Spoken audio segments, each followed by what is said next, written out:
हाँ, तो भाई कैसे हो तुम सब? मुझे लगता है तुम सब अच्छे होगे। तुम मेटल एंड नॉन मेटल का फर्स्ट पार्ट देख लिया होगा, जिसमें हमने मेटल एंड नॉन मेटल का बेसिकली फिजिकल प्रॉपर्टी देखा था। उसमें हमने देखा था वो बाहर से कैसा दिखता है, उसका फिजिकल प्रॉपर्टी कैसा है, जैसे malleability, ductility, sonorous, many more. और इस वीडियो में हम देखेंगे कि मेटल एंड नॉन मेटल का केमिकल प्रॉपर्टी क्या होता है, अम्फोर्टिक ऑक्साइड क्या होता है, अम्फोर्टिक ऑक्साइड किसे हम बोलते हैं, और मेटल और नॉन मेटल का अलग-अलग एलिमेंट के साथ रिएक्शन कैसा होता है, मेटालॉइड किसे कहा जाता है, ये सब हम देखेंगे। तो इस वीडियो को स्टार्ट कर देते हैं। और इस वीडियो को पूरा देखने के बाद इस चैनल को, आप अगर इस चैनल पे नए हैं तो सब्सक्राइब ज़रूर कर लीजिएगा, और वीडियो अगर अच्छा लगे तो इसको लाइक भी कर लीजिएगा। तो चलिए स्टार्ट करते हैं। देखो, सबसे पहले हम देखेंगे केमिकल प्रॉपर्टीज किसे कहते हैं। पहले हम देखेंगे किसका, मेटल का। किसका हम देखेंगे, केमिकल प्रॉपर्टीज। किसका देखेंगे, मेटल का। मेटल का केमिकल प्रॉपर्टी क्या होता है, जैसे कोई भी मेटल है ऑक्सीजन के साथ रिएक्ट करेगा। कोई भी मेटल ले लो, कोई भी मेटल अगर ऑक्सीजन के साथ रिएक्ट करेगा तो मेटल का ऑक्साइड बना देता है। जैसे कोई भी तुम मेटल ले लो, कॉपर मेटल है। कॉपर मेटल है। एल्युमिनियम मेटल है। एल्युमिनियम मेटल है। कॉपर अगर ऑक्सीजन के साथ रिएक्ट करता है तो कॉपर का ऑक्साइड बना देता है। तुमने देखा होगा कॉपर का जब ऑक्साइड बनता है, जब वो ऑक्सीजन के साथ रिएक्ट करता है तो वो कैसे कलर में रहता है, ब्लैक कलर में। मीन्स कॉपर, ये जब ब्लैक कलर ऑक्साइड, ये कैसा कलर इसका हो जाता है, इसको ब्लैक से है तो मैं ब्लैक से ही लिख देता हूँ भाई। कॉपर ऑक्साइड कैसा कलर का हो जाता है, ब्लैक कलर का हो जाता है, समझ गया। कॉपर ऑक्साइड का कलर, कोई भी पूछ दे कि हाँ भाई कॉपर का ऑक्साइड का कलर कैसा होता है, तो ब्लैक होता है। और उसी तरह अगर हम अल्युमिनियम का रिएक्शन देखें, तो अल्युमिनियम अगर ऑक्सीजन के साथ रिएक्ट करता है तो ये क्या बना देता है, अल्युमिनियम का ऑक्साइड बना देता है, जिसे हम क्या बोलते हैं, Al2O3। समझ गए, ये अल्युमिनियम ऑक्साइड है, अल्युमिनियम ऑक्साइड है। इसे का फॉर्मूला क्या है, Al2O3। यहाँ तक कोई दिक्कत मुझे नहीं लगता होगा कि हाँ मेटल ऑक्सीजन के साथ रिएक्ट कर रहा है, या मेटल तो मेटल का ऑक्साइड बन जा रहा है। सिंपल है भाई, कोई भी मेटल है लो, उसका ऑक्सीजन के साथ रिएक्ट कराएंगे तो मेटल का ऑक्साइड ही बनेगा। और एक और बात, मेटल का जो ऑक्साइड होता है वो बेसिक नेचर में होता है। मीन्स ये जो भी चीज़ है, ये जो भी चीज़ है, ये हो गया आपका, ये हो गया, ये क्या है, मेटल का ऑक्साइड है। और ये दोनों मेटल का ऑक्साइड कैसा होगा जी, ये दोनों मेटल का ऑक्साइड बेसिक नेचर में होगा। किस नेचर में होगा, बेसिक नेचर में होगा।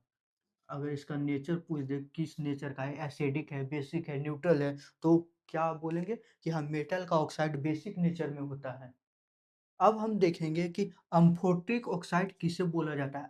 तुमने ये देखा होगा कि हाँ भाई, क्लास 10 में तुम देखा होगा कि अम्फोटिक ऑक्साइड बहुत कंफ्यूजन वाला टॉपिक होता है। तो इसीलिए हम ये देखेंगे अम्फोटिक ऑक्साइड आखिर बोला किसे जाता है। तो कि इसका बेसिक सा सिंपल डेफिनेशन है, कोई भी मेटल का ऑक्साइड, कोई भी मेटल ऑक्साइड ले लो, चाहे जैसे तुम ले लो एल्युमिनियम का ले लो, कोई भी मेटल ऑक्साइड ले लो। मेटल का ऑक्साइड एक ऐसा मेटल का ऑक्साइड जो बेस के साथ रिएक्ट करे, और वही मेटल का ऑक्साइड एसिड के साथ भी रिएक्ट करे।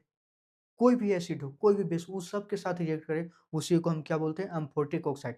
मीन्स एक ऐसा मेटल ऑक्साइड, मेटल ऑक्साइड कोई भी मेटल ले सकता है भाई। Metal oxide which react with acid and base, acid या बेस, एसिड या बेस दोनों के साथ भाई रिएक्ट करे, और प्रोडक्ट में कुछ भी बना दे, प्रोडक्ट में जो बन सकता है वही बनेगा। समझ गया। उसी को हम क्या बोलते हैं, एक ऐसा मेटल ऑक्साइड जो होगा, एक सेकंड, यही जो मेटल ऑक्साइड होगा ना, यही जो मेटल ऑक्साइड होगा, इसी को हम क्या बोलेंगे, हाँ एक कैसा ऑक्साइड है, अम्फोटिक ऑक्साइड है। समझ गया, इसी को हम बोलते हैं amphoteric oxide. Any problem, I think you have no any problem. इसका एक सिंपल सा एग्जांपल हम ले लेते हैं एल्युमिनियम ऑक्साइड का। जैसे इसका एग्जांपल हो गया भाई क्या, एल्युमिनियम का हम ऑक्साइड ले लिए Al2O3। इसका हम सबसे पहले हम बेस के साथ रिएक्ट करा देते हैं भाई। बेस क्या है, NaOH। ठीक, क्या बनेगा, ठीक। और इसी का हम किसके साथ रिएक्ट करा देते हैं, Al2O3, और एक एसिड ले लेते हैं। एसिड में क्या हो गया, HCl हो गया, ठीक। HCl के साथ ये क्या बनेगा, तुमको दिमाग लगाओ कि Al2O3 NaOH के साथ मिलके क्या बनता है, और Al2O3 HCl के साथ मिलके क्या बनता है। तो देखो मिलके बनता है NaAlO3। O3 और साथ में पानी भी दे देता है। साथ में क्या दे देता है? साथ में पानी भी दे देता है, समझ रहा है? और अगर यही HCl के साथ रिएक्ट करा देता है तो ये बन जाता है AlCl3 प्लस में पानी दे देगा, प्लस में पानी दे देगा। Any problem?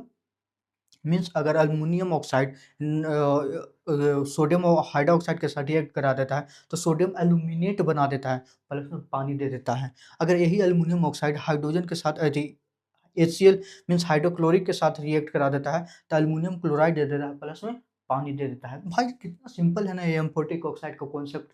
तो चलते हैं इसके नेक्स्ट पार्ट में।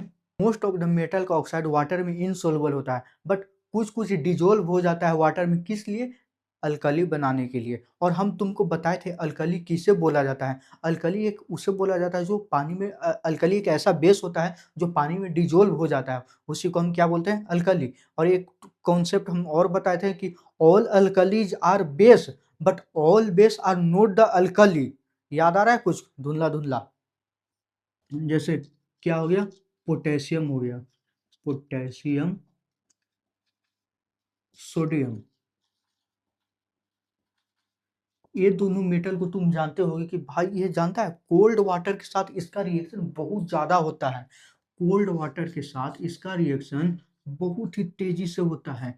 कोल्ड वाटर में अगर हम इसे मतलब फेंक दें ना तो इतना तेजी से आग लगेगा ना, मतलब मत पूछो। कोल्ड वाटर के साथ इसका क्या होता है? रिएक्शन बहुत तेजी से होता है, बहुत तेजी से। मतलब तुमने गाना या मूवी कुछ में देखा होगा कि जैसे पानी में आग लगाया जाता है तो पानी में आग थोड़ी ना इतना आसानी से पानी में आग लग जाएगा, बट कैसे लगता है? अगर वही तुम सोडियम को पानी में फेंकेगा तो वाटर के साथ रिएक्ट कर लेगा और आग लगा देगा। क्यों?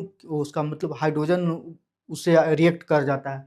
और तो ऐसा तो हो सकता है ना भाई, हमारे सराउंडिंग में भी तो हाइड्रोजन है, तो ये सोडियम हाइड्रो सराउंडिंग का हाइड्रोजन के साथ रिएक्ट करके आग लग सकता है। तो इसी से बचने के लिए ये सोडियम को कहाँ रखा जाता है? किरोसिन के ऑयल में रखा जाता है। Sodium are kept in sodium are kept in kerosene oil. Sodium are kept in kerosene oil किस में रखा जाता है? किरोसिन ऑयल में। जो भी किरोसिन का तेल होता है उसमें हम रखते हैं किससे? सोडियम को केप्ट करके बचा के कि हाँ भाई वो सराउंडिंग से रिएक्ट करके आग न लग जाए। समझ रहे हो भाई कितना मतलब ये खतरनाक हो सकता है हमारे लिए? देखो आयरन के बारे में कहा जाता है, देखो देखो आयरन के बारे में कहा जाता है कि आयरन गर्म करने पे या हीट करने पे आग नहीं पकड़ता। तुम भी देखा होगा कि आयरन को गर्म करते हैं तो वो कैसा हो जाता है? लाल होता है। आग थोड़ी ना पकड़ लेता है भाई। बट आयरन का जो फीलिंग होता है, फीलिंग मीन्स जो छोटा छोटा पार्टिकल हो गया आयरन का, अगर उसे हम हीट में फेंक दे तो तुरंत चिंगारी बन जाता है, मीन्स आग पकड़ लेता है। तो इसका एक कोई सिंपल सा कॉन्सेप्ट हो गया कि जो आयरन फीलिंग है, आयरन फीलिंग हीट के साथ रिएक्ट करता है, मीन्स ये कैसा हो गया? हीट के साथ हीट के साथ रिएक्ट करता है, बट ये हीट के साथ रिएक्ट नहीं करता है। समझ में आ गया? इसे हम अगर आग में फेंकेंगे ना तो ये आयरन का फीलिंग चिंगारी वो प्रोड्यूस कर देगा, बट आयरन कभी जलता है? तुमने कहीं सुना हो कि भाई हाँ लोहा में आग लग गया? ऐसा सुना है? कितना वियर्ड लग रहा है भाई इस बोलने में भी कि हाँ भाई लोहा में आग लग गया। तुमने सुना होगा लोहा में जंग लग गया। आग थोड़ी ना लगता है लोहा में। तो जो लोहा जो आयरन फीलिंग है, आयरन के जो स्मॉल स्मॉल पार्टिकल है उसमें आग लग जाता है। जब उसे हम आग में फेंकते हैं तो उसमें से चिंगारी उत्पन्न होता है। समझ गया? सिंपल से समझो। Copper does not burn means copper नहीं जलता है, बट नॉन मेटल का जो ब्लैक कलर कोटेड रहता है लेयर, वो किससे बना रहता है? कॉपर का ऑक्साइड से बना रहता है। वो किससे बना रहता है? कॉपर का जो ऑक्साइड होता है ना, कॉपर ऑक्साइड से कोटेड रहता है, वो जो कि कैसा रहता है? ब्लैक कलर में रहता है, ब्लैक कलर का रहता है। समझ गए? अब किस में रहता है? नॉन मेटल में रहता है। किस में रहता है? नॉन मेटल में जो कोटेशन किया जाता है एक लेयर का जो कि ब्लैक कलर का रहता है, वो किससे बना रहता है? कॉपर का ऑक्साइड से बना रहता है। कहाँ रहता है भाई? नॉन मेटल में। समझ गया? और देखो सिल्वर और गोल्ड, सिल्वर और gold do not react with oxygen at all. Silver and gold does not react with the oxygen at all, means कितना भी टेम्परेचर हम हाई कर ले बट ये ऑक्सीजन के साथ रिएक्ट नहीं करेगा। मीन्स ऑक्सीजन के साथ इसका रिएक्शन नहीं होगा। Does not react with oxygen, does not react with oxygen. समझ गए? मीन्स सिल्वर और गोल्ड ऑक्सीजन के साथ रिएक्ट नहीं करेगा। तो अब हम देखेंगे कि कोई भी मेटल का वाटर के साथ कैसा रिएक्शन होता है। तुमने देखा होगा जैसे आयरन हो गया भाई, आयरन तो वाटर के साथ रिएक्ट कर जाता है। सिल्वर कैसे रिएक्ट करता है, गोल्ड कैसे रिएक्ट करता है, ये सब मेटल का आयरन के साथ कैसा रिएक्शन होता है। भाई अभी बहुत रात हो रहा है, हम रात को वीडियो शूट कर रहे हैं, कोई इतना मतलब मैसी लग रहा है मुझे हम देखने में, बट नहीं करना। रात को भाई 2 ढाई बजने वाला है अभी, और रात को इतना मेहनत कर रहे हैं कि मतलब अपना कॉलेज भी देखना है, इधर वीडियो भी शूट करना है, मेरा एग्जाम अभी चल रहा है। देखो, कोई भी मेटल ना वाटर के साथ रिएक्ट करके क्या प्रोड्यूस कर देता है, मीन्स अगर मेटल वाटर के साथ रिएक्ट करे तो मेटल का ऑक्साइड बना देता है। और वही अगर हम मेटल का ऑक्साइड को वाटर के साथ फिर से रिएक्शन करवा दें तो मेटल का हाइड्रा ऑक्साइड बन जाता है। ये कॉन्सेप्ट तुम्हें समझ में आया? मैं लिख के बता देता हूँ भाई। देखो, कोई भी मेटल अगर पानी के साथ रिएक्ट करे तो मेटल का ऑक्साइड बना देता है, और साथ में हाइड्रोजन भी रिलीज करता है भाई। साथ में हाइड्रोजन रिलीज करता है ना जी, करता है। ये क्या बनाता है, मेटल का ऑक्साइड।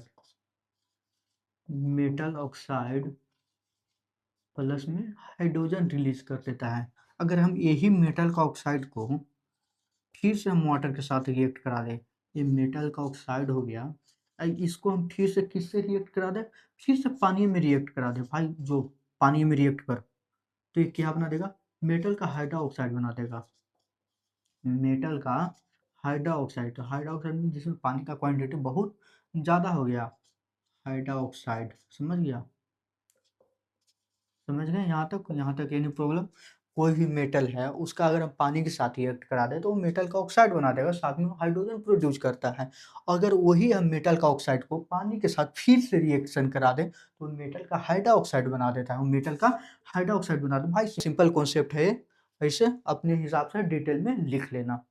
इसी तरह हम यहाँ पे देखेंगे जैसे कोई एलिमेंट हम ले लेंगे, सोडियम ले लेंगे या पोटेशियम ले लेंगे, इन्हें कोल्ड वाटर के साथ बहुत तेजी से रिएक्ट करता है। हम तुमको क्या बताए थे, सोडियम पानी में आग लगा देता है, तो ऐसे ही थोड़ी ना लगा देगा भाई। गर्म पानी के साथ हम लोग कर दिए तो उतना आग लग जाएगा, ठंडा पानी के साथ कम आग लगेगा, ऐसा नहीं है। इसका एक मतलब रूल होता है कि हाँ इस तरह होता है। जैसे कहा जाता है सोडियम हो ना, ये ठंडा पानी के साथ बहुत ज़्यादा रिएक्ट करता है कंपेयर टू हॉट वाटर। तो ये कैसा हो गया, मीन्स एक हम एग्जांपल ले लेते हैं, जैसे क्या हो गया, सोडियम हो गया। सोडियम ही ले लेते हैं, सोडियम हो गया प्लस में पानी हो गया, तो ये क्या बना देगा, क्या बना देगा, मेटल का ऑक्साइड बना देगा, सोडियम हाइड्रोक्साइड, सोडियम ऑक्साइड बना देगा। ये नहीं, वो सोडियम ऑक्साइड प्लस में हाइड्रोजन रिलीज करेगा, प्लस में हीट प्रोड्यूस करेगा। समझ रहा है? प्लस में क्या हीट प्रोड्यूस कर देगा, हीट प्रोड्यूस कर, कोई भी सोडियम हो गया उसका हम अगर हम पानी के साथ रिएक्ट करा दे रहे हैं, अगर ये सोडियम है, सोडियम का हम पानी के साथ रिएक्ट करा दे रहे हैं तो सोडियम का हाइड्रोक्साइड बन जा रहा है, और वो क्या कर दे रहा है, हीट भी प्रोड्यूस कर दे रहा है। यहाँ हम लिख सकते हैं, पोटेशियम का भी लिख सकते हैं। पोटेशियम अगर पानी के साथ रिएक्ट करें तो ये KOH बनाता है भाई, KOH बनाता है, प्लस में हीट प्रोड्यूस करता है और हाइड्रोजन भी प्रोड्यूस करता है। समझ रहा है?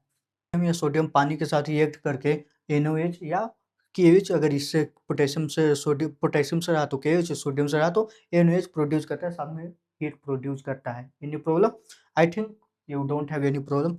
देखो भाई, कैल्शियम के बारे में कहा जाता है कि वो कोल्ड वाटर के साथ थोड़ा धीरे रिएक्ट करता है, मीन्स उतना तेजी से रिएक्ट नहीं करता है जितना तेजी से सोडियम या पोटेशियम रिएक्ट करता है। कोल्ड वाटर के साथ थोड़ा कम धीरे से रिएक्ट करता है, कौन, ये कैल्शियम। और इतना रिएक्शन इतना धीरे होता है और इसके पास इतना पावर नहीं होता है कि वो हीट जनरेट कर पाए और हाइड्रोजन के साथ रिएक्ट कर पाए। समझ रहा है? जिसकी वजह से इसमें हीट उतना प्रोड्यूस नहीं होता, मीन्स आग नहीं लग पाता है।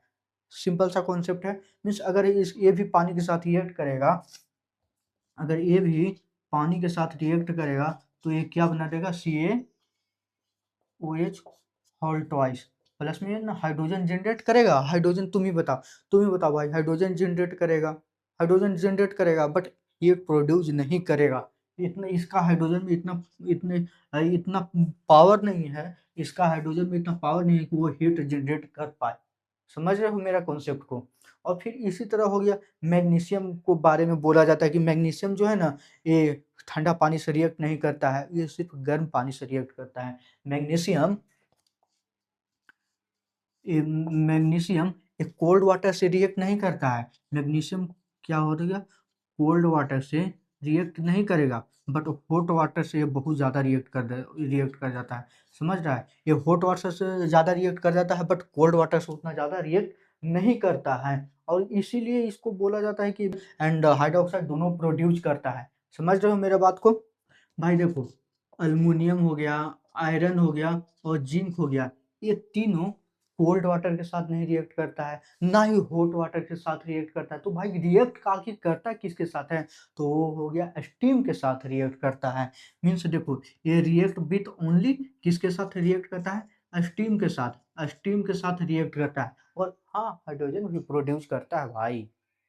देखो, लीड हो गया, कॉपर हो गया, सिल्वर हो गया, सॉरी गोल्ड हो गया, सिल्वर हो गया, मीन्स ये सब ना वाटर के साथ इसका रिएक्शन ना के बराबर होता है। मीन्स कोई भी सिल्वर हो अति लीड हो गया, कॉपर हो गया, लीड हो गया, कॉपर हो गया, सिल्वर हो गया, गोल्ड हो गया, ये do not react with water at all. इसका मतलब ये एलिमेंट जो भी है जी, इसका पहले तो इसका रिएक्टिविटी सीरीज में इसका भाई पोजीशन सबसे कम है। मीन्स इसका हाइड्रोजन से पोजीशन तो नीचे ही है ना, इसका रिएक्टिविटी सीरीज में पोजीशन हाइड्रोजन से नीचे है। मीन्स ये उतना ज़्यादा रिएक्टिव मेटल नहीं है, और ये पानी के साथ रिएक्ट नहीं करता है भाई। ना तो गर्म पानी के साथ रिएक्ट करेगा, ना स्टीम के साथ रिएक्ट करेगा, और ना ही कोल्ड वाटर के साथ रिएक्ट करता है। यहाँ तक कोई भी कॉन्सेप्ट में प्रॉब्लम हो तो कमेंट करना भाई, मैं उसे फिर से बता दूंगा। दैट इज आपका क्या हो गया, reaction of metal with water, और ये यहाँ तक कंप्लीट होता है। अब चलते हैं इसके नेक्स्ट पार्ट में। देखो, अब हम समझेंगे कि एक्वारेरिया किसे बोला जाता है। ये भी इंपॉर्टेंट टॉपिक है। मीन्स ये एक ऐसा पॉइंट है जो छोटे छोटे पॉइंट है, एनसीईआरटी में मीन्स हाईलाइट करके उतना नहीं दिया रहता, मीन्स किनार में लिखा रहता है। तो एक्वेरेरिया आखिर होता क्या है? देखो भाई, एक्वेरेरिया एक ऐसा सॉल्यूशन है जिसमें मीन्स कोई भी गोल्ड को डालो, प्लेटिनम को डालो, सिल्वर सिल्वर को नहीं, गोल्ड और प्लेटिनम को डालो, तो ये उसमें डिजोल्व हो जाता है भाई। देखो, इसके पास इतना कैपेसिटी है, इतना क्षमता है भाई, किसके पास? एक्वेरेरिया के पास, जो गोल्ड को अपने में डिजोल्व कर ले रहा है। तो आखिर ये बना किससे होता है भाई? तो ये बना होता है concentrated nitric acid and concentrated hydrochloric acid. समझ रहा है? कंसंट्रेटेड नाइट्रिक एसिड, देखो, concentrated nitric acid, concentrated nitric acid, और प्लस में किससे? Concentrated HCl, concentrated HCl। और भाई ये कितना रेशियो में डिवाइड होता है भाई? ये डिवाइड होता है 1:3। 1:3 मीन्स अगर नाइट्रिक एसिड एक है तो HCl का क्वांटिटी 3 होगा। HCl का क्वांटिटी HCl का क्वांटिटी 3 होगा। अगर हम HCl पहले लिख देते 3, कहीं कहीं पे आपको 3:1 लिखा मिलेगा। तो इसका मतलब आप उल्टा नहीं समझिएगा, वो HCl पहले लिख दिया है और हम HCl बाद में लिखे। समझ गए? यहाँ तो कोई डिफरेंस। मीन्स एक्वेरेरिया को हम सिंपल डिफाइन कर सकते हैं कि aqua regia is a solution which is made up of concentrated HCl and concentrated nitric acid in the ratio 3:1। Means HCl 3 होगा और नाइट्रिक एसिड 1 होगा। और ये क्या करता है? गोल्ड, और ये क्या करता है? गोल्ड एंड प्लेटिनम को, गोल्ड या गोल्ड या प्लेटिनम को डिजोल्व कर लेता है।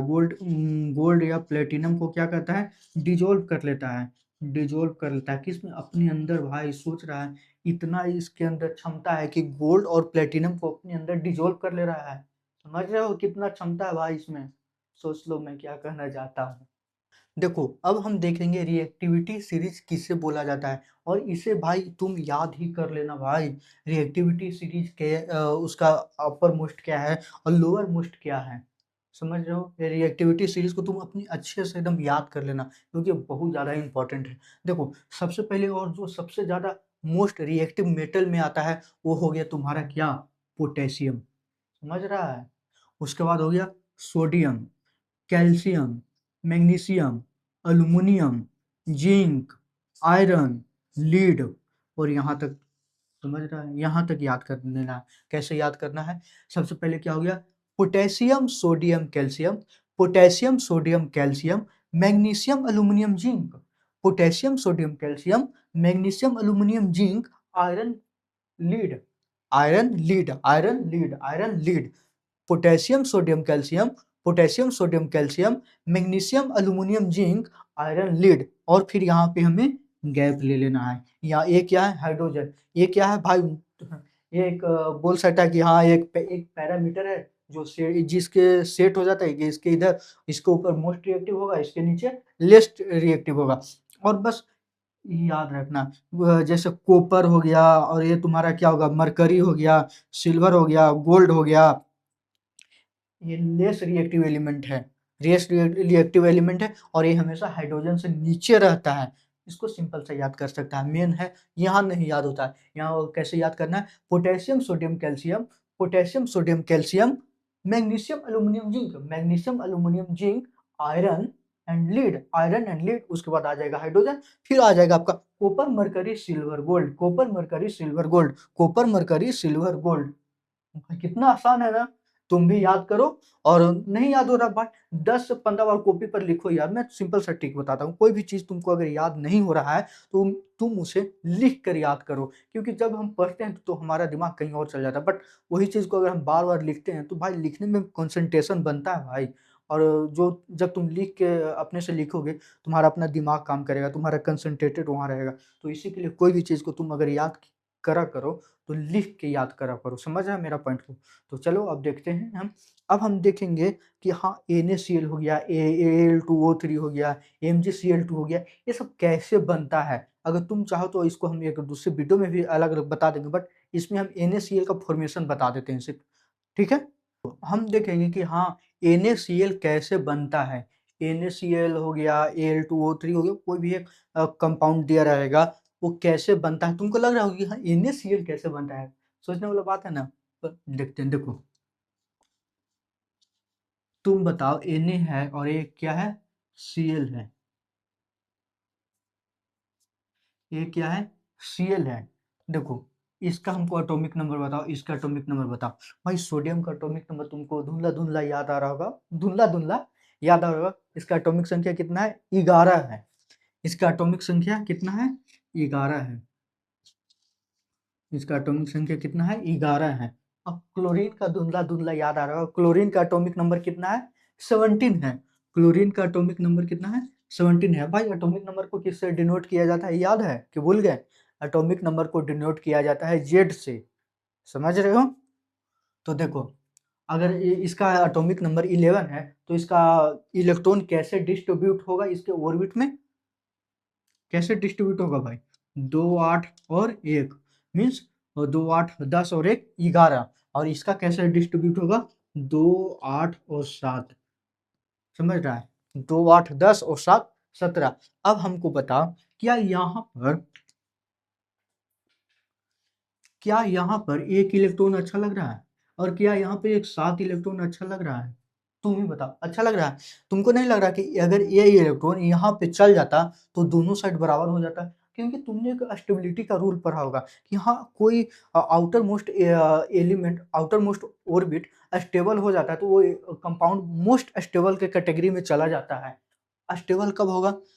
स्टेबल कब होता है? जब लास्ट ऑर्बिट में 2 इलेक्ट्रॉन हो, 8 इलेक्ट्रॉन हो, या मेनी मोर, जो तुमने रूल पढ़ा होगा। बट क्या यहाँ पे लास्ट ऑर्बिट में 2 इलेक्ट्रॉन है, 8 इलेक्ट्रॉन है नहीं है।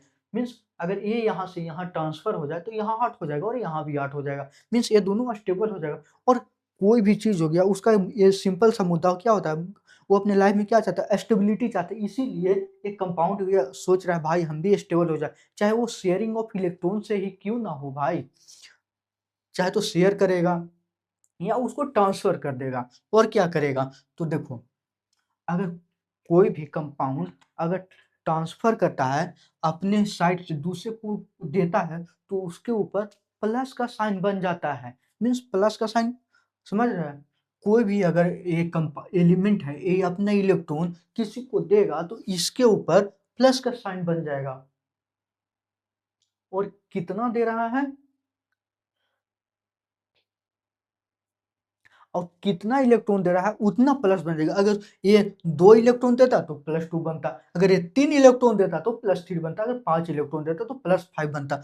बट यहाँ पे कितना दे रहा है, 1 इलेक्ट्रॉन दे रहा है, तो कितना बनेगा, +1 बनेगा। तो देखना ये कैसा बनेगा, Na प्लस प्लस में 1 इलेक्ट्रॉन, एक क्या कर रहा है, 1 ही इलेक्ट्रॉन दे रहा है, तो क्या करेगा, सिंपल से +1 बनेगा। और यहाँ पे क्या कर रहा है, क्लोरीन क्या कर रहा है, 1 इलेक्ट्रॉन मीन्स 1 इलेक्ट्रॉन को एक्सेप्ट कर रहा है। अगर कोई भी कंपाउंड या कोई भी एलिमेंट जब इलेक्ट्रॉन को एक्सेप्ट करता है या किसी से लेता है तो उसके ऊपर माइनस चार्ज बन जाता है, मीन्स यहाँ पे क्या बन जाएगा, माइनस चार्ज बन जाएगा, समझ रहा है।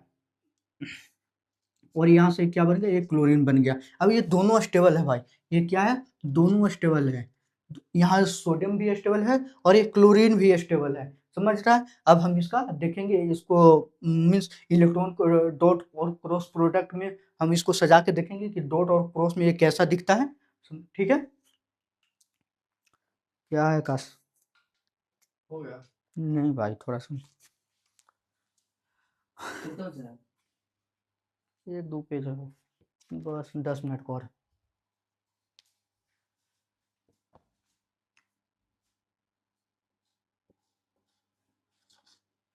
देखो देखो, इलेक्ट्रॉन के आउटर ऑर्बिट में कितना इलेक्ट्रॉन है, 1 इलेक्ट्रॉन है। और एक क्लोरीन, क्लोरीन के आउटर ऑर्बिट में कितना इलेक्ट्रॉन है, 7 इलेक्ट्रॉन है, 1 2 3 4 5 6 7। अगर यहाँ पे एक और आ जाए तो स्टेबल ये हो जाएगा कि नहीं हो जाएगा, हमको ये बताओ। अगर यहाँ पे एक इलेक्ट्रॉन और आ जाए तो ये स्टेबल हो जाएगा। हम क्या करते हैं, यहाँ से इसको उठा के यहाँ पे ट्रांसफर कर देते हैं, भाई तुम यहीं चल जाओ और यहाँ पे जाके एक्स बना लो, समझ रहा है। तो ये क्या बना देगा, इसके आउटर ऑर्बिट में अब तुम देखो कितना नंबर ऑफ इलेक्ट्रॉन हो गया, भाई 8 हो गया, 8 हो गया, तो ये क्या हो गया, स्टेबल हो गया। और इसको इसमें कितना हो गया, 0 हो गया, मीन्स आउटर ऑर्बिट, जब ये यहाँ से हट जाएगा तो यही ना आउटर ऑर्बिट बच जाएगा भाई। तो ये कितना है, 8 है, तो ये तो स्टेबल है ही, ये स्टेबल है, स्टेबल के कैटेगरी में है ही पहले से ही। और ये भी स्टेबल फिर से हो गया, समझ रहा है। तो ये दोनों स्टेबल हो गया, मीन्स अब कम स्टेबल है भाई, अब ये कंपाउंड फॉर्म हो गया, समझ रहा है। तो इसको अगर हमको लिखना होगा तो इसे हम कैसे लिख लेंगे, Na+, क्यों, क्योंकि ये एक इलेक्ट्रॉन दिया, समझ रहा है। और Cl को हम कैसे लिख लेंगे, एक इलेक्ट्रॉन लिया तो Cl माइनस हो जाएगा, समझ रहा है। तो इससे हम क्या लिख लेंगे, मीन्स Na+Cl-, और दोनों का सेम सेम है तो इसको हम काट भी सकते हैं, कैंसिल भी कर सकते हैं, कोई बात नहीं। यहाँ से ये क्या बन गया, NaCl। NaCl कंपाउंड कैसे बना, ये समझ में आ गया। NaCl कंपाउंड कितना आसान है भाई, इसी तरह बनता है Al2O3 Mg, फिर क्या हो गया आपका MgCl2 हो गया। बहुत सारे कंपाउंड है जो इसी तरह से बनता है, तुम और आगे भी समझ लेना जो भी है। अगर तुम कमेंट करते हो कि और तुमको कोई कंपाउंड बना के दिखाना है तो उसका भी हम वीडियो बना देंगे। कोई भी तुम जो तुम्हारे मन में कंपाउंड आ रहा होगा ना, O3 हो गया, O3 का कैसे बॉन्ड बनता है, कैसे मतलब जो भी डिफरेंट तरह का बॉन्ड बनता है कैसे बनता है, जो तुम कमेंट करो हम इसको वीडियो तुरंत बना देंगे, ठीक है। अब चलते हैं इसके नेक्स्ट पार्ट में, that is ionic compound. Ionic compound किसे बोला जाता है, आयोनिक कंपाउंड को ही हम इलेक्ट्रोवैलेंट कंपाउंड भी बोलते हैं। आयोनिक कंपाउंड को ही हम इलेक्ट्रोवैलेंट कंपाउंड भी बोलते हैं। एक ऐसा कंपाउंड जिसमें मेटल से इलेक्ट्रॉन ट्रांसफर हो नॉन मेटल पे, उसी को हम क्या बोलते हैं, उसी को हम क्या बोलते हैं, इलेक्ट्रोवैलेंट कंपाउंड या आयोनिक कंपाउंड। जैसे देख एक सिंपल सा एग्जांपल हो गया, NaCl। Cl क्या है भाई, Cl क्या है, नॉन मेटल, Na क्या है, मेटल। यहाँ से क्या हो रहा था, यहाँ से क्या हो रहा था, यहाँ से यहाँ ट्रांसफर हो रहा था ना, यहाँ से यहाँ ट्रांसफर हो रहा था। Means a compound in which a metal transfer their electron to the transfer their electron to the non metal, that is ionic compound. The compound form is ionic compound, means that is very simple. यहाँ समझ गया, ये कैसे बनेगा, Na+ और Cl-, यहाँ से समझ गया।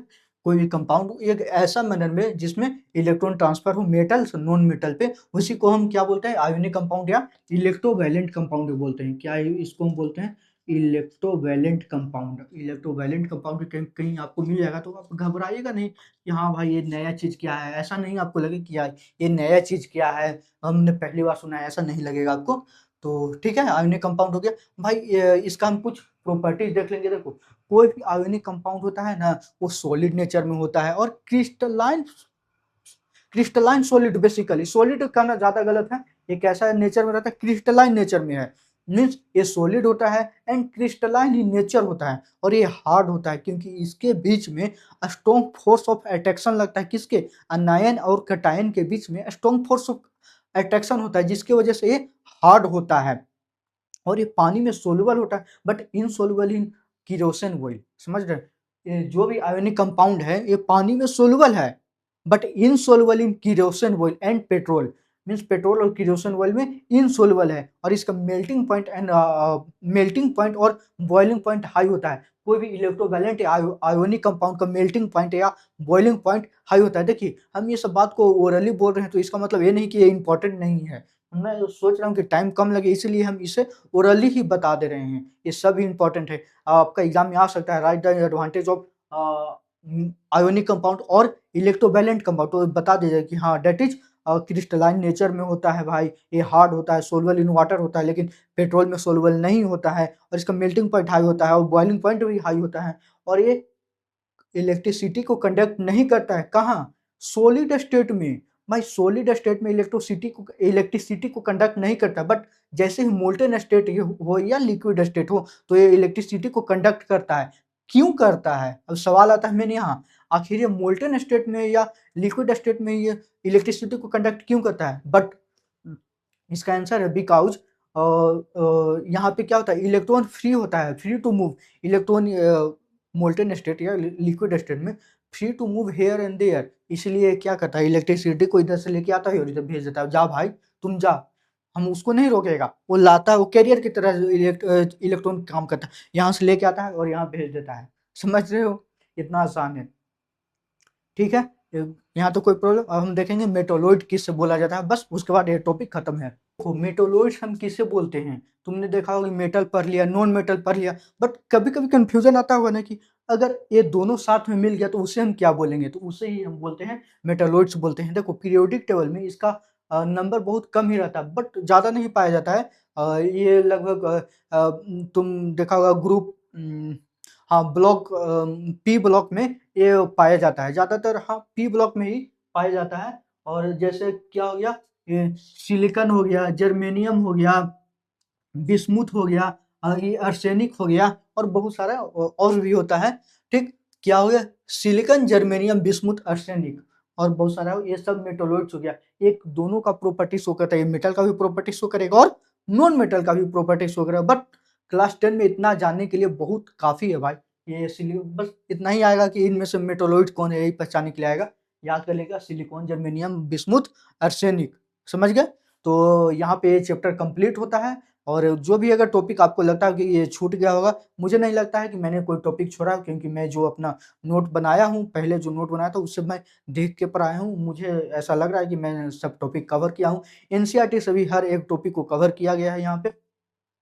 तो अगर ये वीडियो आपको पसंद आया हो तो वीडियो को लाइक कीजिएगा और चैनल को सब्सक्राइब कीजिएगा, और नेक्स्ट चैप्टर का इंतजार कीजिएगा, वो भी नेक्स्ट वीक में आ ही जाएगा। That's all for today.